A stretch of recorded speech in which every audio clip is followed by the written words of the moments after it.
Okay, here we go. Super Bowl Eve. I think in like what? Kickoff's probably 6:30, so in just under 25 hours, Super Yep. Bowl will be underway, and maybe in about 29 hours we'll know who the champion is. So we'll give our picks at the end of the episode here, but we're gonna do a little bit of a preview show. So Matt, turn it over to you. Take it away, bud.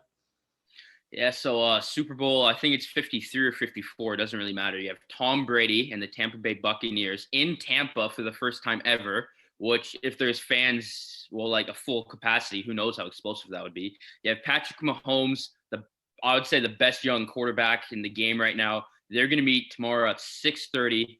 And then Tom Brady actually had some interesting quotes last week. I think so they won the conference championship like 2 weeks ago, and I think one of the rookie players was like crying or something, and Tom went up to him and said, "Why the fuck are you crying?" Because like obviously it's Tom Brady's Super Bowl or bust.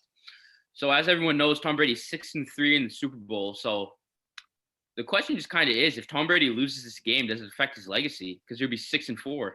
Right, and I don't think it can affect his legacy. I think all it can do is add to his legacy. Because if it wins, he's going to be the guy. He's got this would be a seventh ring, correct? Yeah, Yeah, so he would have 7 rings, right? Like he was able to do it without Belichick, and I think this is only a positive for him going to this final because we'll be able to see how he does without Belichick in a final, and I think he's going to do well. Like I'm expecting a close game. I mean, I don't think it's going to be a blowout, but he's had some great Super Bowl moments. I mean, I'm sure we all remember 28-3 or 27-3 or whatever it was, and they came back and won that. I think his legacy as a top tier NFLer, like maybe the best of all time to play, is already there. And losing a Super Bowl to a really strong Chiefs team with an up and coming, maybe the next Tom Brady and Patrick Mahomes, I don't think that's going to hurt his legacy.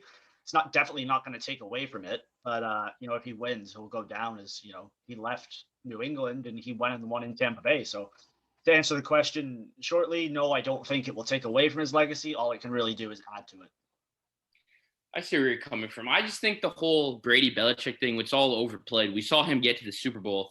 Right. And what a lot of people have to remember, it might affect his Tampa Bay legacy because they haven't won since 2003 with John Gruden coaching that Bucks team. But I just look at it as, okay, let's just go through his losses. The 2 against the Giants, the 07 one they should have won, and the Eagles thing a few years ago. And then I think if you lose to Kansas City, just in the perspective of you being Tom Brady, that shouldn't really damage you. I kind of look at it the other way, and is, will it hurt Patrick Mahomes' legacy if he loses to Tom Brady? Because this is probably the only time they're going to meet in the Super Bowl. And how can you be the GOAT if you lost to the GOAT in a Super Bowl? You know what I mean? So just kind of flipping it back. What do you think about Mahomes' legacy? And yeah, just what do you think about Patrick Mahomes? I mean, I'm sure we already like. There's two. The way I look at it right now, there's 2 tiers of quarterbacks in the NFL. Not based on skill wise, but just kind of based on generation wise. Mm-hmm. There's the old school and the new school coming in. So coming in, you got like Mahomes, and I know they've already played a couple seasons, but they're not like there yet. Like you got Mahomes, you got Allen, you got the young guys coming in, right? I don't know if you could include Jackson in that. Probably can. And then you got the older guys, right? Like you got Breeze, Brady, maybe Rogers. You can throw in there too. They're kind of on their way out. You got these new guys coming in. So I don't think a loss here either would affect Mahomes' legacy. I mean, it might be a footnote in history because I think you and I can both agree this won't be the last time he plays in a Super Bowl. Um, it it might go down in the books, like kind of as a footnote in this game where he was unable to beat Tom Brady, but that just might add, that would, like I said earlier, that would add to Brady's legacy and say, this guy was the greatest of all time. He was unbeatable. Um, as for Pat Mahomes' side, he's going to come in like guns blazing. He wants to beat this guy. He wants to say, I'm the one who took down Tom Brady in what could be his last Super Bowl, right? He doesn't want Brady going out on top because Mahomes wants to go out on top. So we'll see what happens there. But I don't think a loss is going to hurt either one of these guys' legacy for sure because they're going to go down as two of the greatest all time. Yeah, I just think if you have time to beat that guy as Mahomes does, like he's the guy, and you don't beat him, it's going to be very hard for like when we talk about it 20 years down the road that you're better than him. The only way I can see Mahomes being maybe not better, because I think talent-wise is already better, but more accomplished is if he has more Super Bowl wins than Brady, even if he loses or wins this. But like, I just look at Brady, and they had a 20-year run in New England. Like, just kind of flipping to Kansas City, do you even think they have a dynasty? Because I don't see anyone doing what New England did the last 20 years. Well, the way I see a dynasty is like, just to relate it back to hockey, because it's the quickest I can think of. I think the Blackhawks were a dynasty, 3 cups in 6 years. I think you could say that. Yeah. The Chiefs, I don't think they're a dynasty yet, but if they can kind of win, if they win this one and then they win another one in the next 3 years, so that would be 3 Super Bowls in 6 years, and the same players kind of stay together, I think you got to bring out the dynasty conversation for sure. But it wouldn't be comparable what New England had with Tom Brady, right? But again, like, New England had so much turnover through those 20 years too, because Belichick was just able to bring in guys and kind of plug and play them, right? Like, he would just say, "This is your role. This is what you're doing," and if they didn't do it, he would cut them and move on. So that's definitely an interesting conversation. Like, I don't know if you could call it a legacy what they had, or not a legacy, a franchise. It's kind of like, I mean, it was kind of the Tom Brady era, right? Like, that was their era, and it was defined by success. So we'll see there. But as for the Chiefs, I think they got to get a couple more Super Bowl wins for sure to even start the conversation about a franchise. 100%. I just look at it as the game has changed so much, and you see all these quarterbacks now, as soon as they get hit, there's a flag or they flop or something. So I just think the game has opened up for Patrick Mahomes so much that you're going to see him get 5 TDs a game. And like, I just kind of look at Brady and Elway and Montana and all the other good quarterbacks and say, can you imagine if they played in this era? Like, I know that's every sport, but could you actually, like, well, maybe not football, because I would argue it's harder then and basketball is harder then. So like, I just kind of think of it as the perspective as it's built up for Mahomes and good quarterbacks with that skill level to dominate the next 10 years. But just kind of kicking it back to Tom Brady, just to wrap up Brady and talk a little bit more of the game. How long do you think he's going to play? Because he has this contract and next, and everyone says play to 45, play to 45. But I think he had some comments today being like, oh, I feel good. And Bruce Arians, the coach of the Buccaneers, will commit to him for probably like forever because he's Tom Brady. But like, how long do you think realistically he could play? Realistically, he can play probably 2 years after this one. Yeah. I don't think it would be much longer than that, to be honest. Because then he's really getting up there, right? So, like, I don't think a 50-year-old could play in the NFL. And also, right, I just kind of think of it as like, do you really want your last year to be like a COVID year? Like, who knows what the NFL looks next year in 2022 or later this year? But I just kind of think, like, I just imagine Tom Brady when he retires, every game he goes on the road, 1 million people, maybe go back to New England, have a ceremony. So I don't see him retiring with all this COVID effect, Right. Yeah, I don't think he'll retire after this season for sure. He's got another year in his contract. We'll see, though. We'll see. I think it really depends what he has this year, right? So, I mean, and just to bring it back to kind of the conversation about Brady versus Mahomes, just to wrap it up, and I'll throw this one to you because I might be incorrect in saying, but just from seeing a couple of games this year, obviously I was watching mostly Bills games, but it's kind of two different playing styles, right? Like, Mahomes likes to bomb it down the field. Like, the Chiefs they're going for it almost right away, where Brady will, smart play, just, kind of 8 yards here, 6 yards there, maybe throw in a 15-yarder here, right? So it's going to be definitely interesting to see that matchup. Yeah. Do you think the Super Bowl might be boring just because how you kind of said it? Like, Tampa, 100%. their whole mindset, I know their whole mindset is kind of slow down the Chiefs, don't let them do those big plays. And to be honest, for football, the way you do that is you run the ball, you bleed out the clock, and you play very organized football. Yeah. And I just want this Super Bowl. I know everyone wants it to be 40-40, but like, if Kansas City gets 40 points, I don't see Tom Brady winning, just straight up. Because, like, no, I don't either. And, this could be – it's going to – I think it really is going to come down to the Bucs defense because that Chiefs offense is lights out. And, I mean, I wouldn't be – can we see a situation here where Mahomes throws for 400 yards and the Chiefs still lose? Maybe. But I think if you let Kansas City get on the board early and get on the board often, the Bucs don't really stand much of a chance.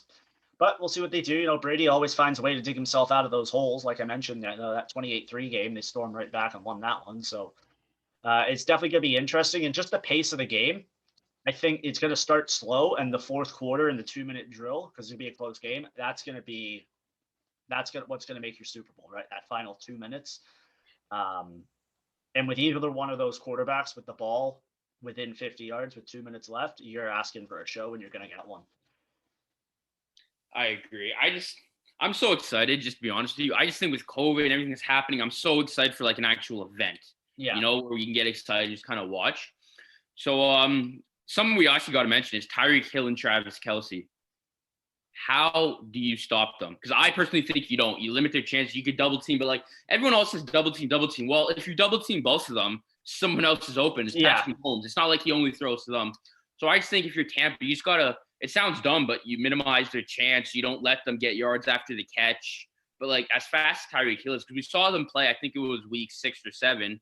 And then I think Tyreek Hill had like 200 yards in the first quarter or something. Tampa fought back and made it a good game. But like, I just don't see them guarding Hill and Kelce. Like, even when I played them on Madden, like I won the game as Tampa, but like they still got over 100 yards. You know what I mean? Yeah. So I just think their linebacking core and the corners are definitely going to have to step up and play some big time football. Because we know they're throwing the ball. They'll run it every now and then with Le'Veon Bell and Allaire, but like it's mostly gonna be play action stuff, lots of moving in the backfield and just chucking it downfield.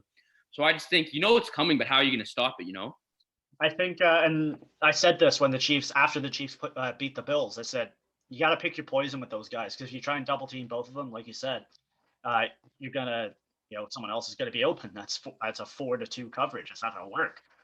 And then I think you just got to kind of read the play, see what's going on, and pick a guy to cover, essentially. Like maybe not leave them open, but kind of a looser coverage on one and maybe overload another guy who you think's trying to get the ball. But I'm sure the Bucs are planning for them, and we'll see what happens there. But I'm not a football coach. I'm not going to tell you how to stop them.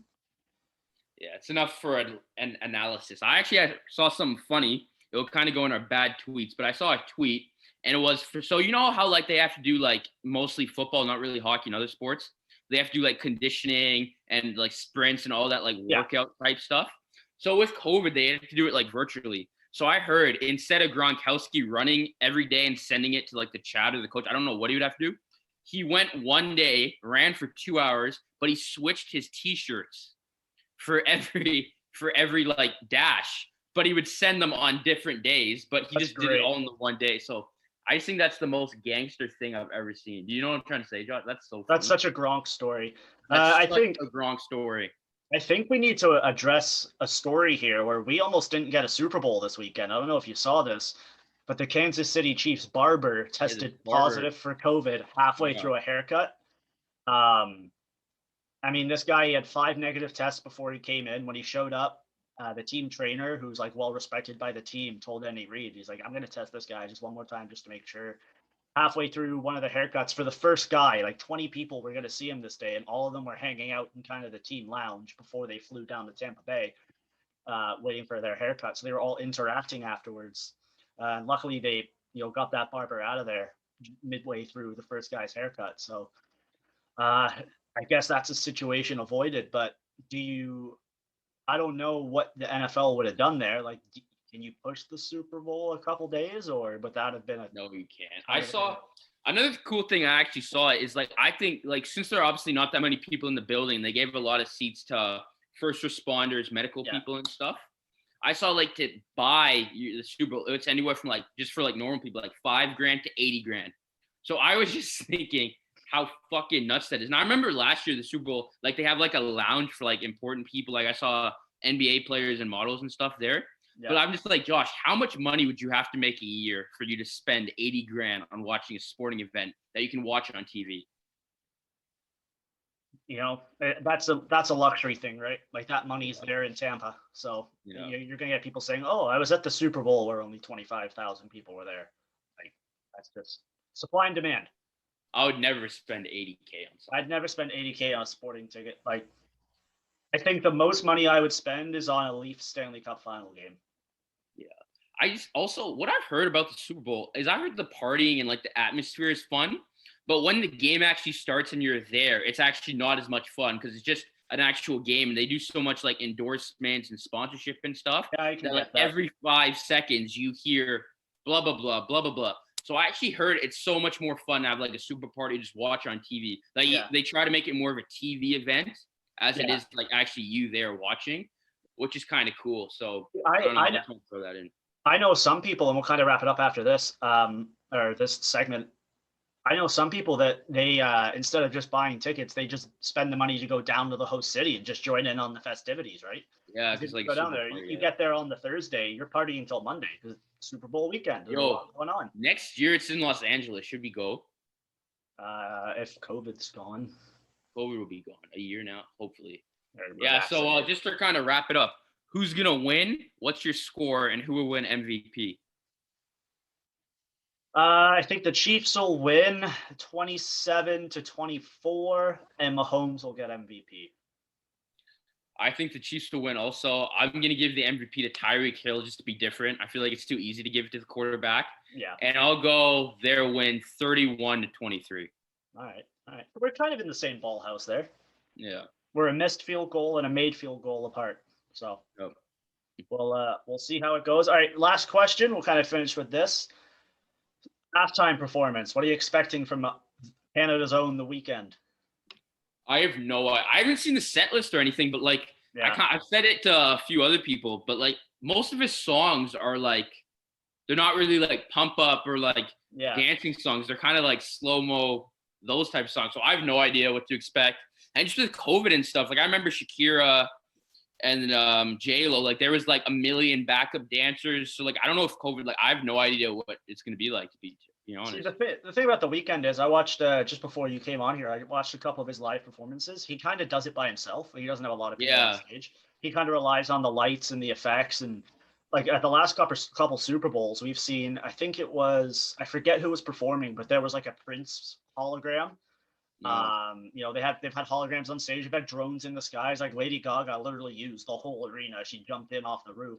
So there's potential there of what they can do. They don't have to have that crowd on the field, and I hope they don't.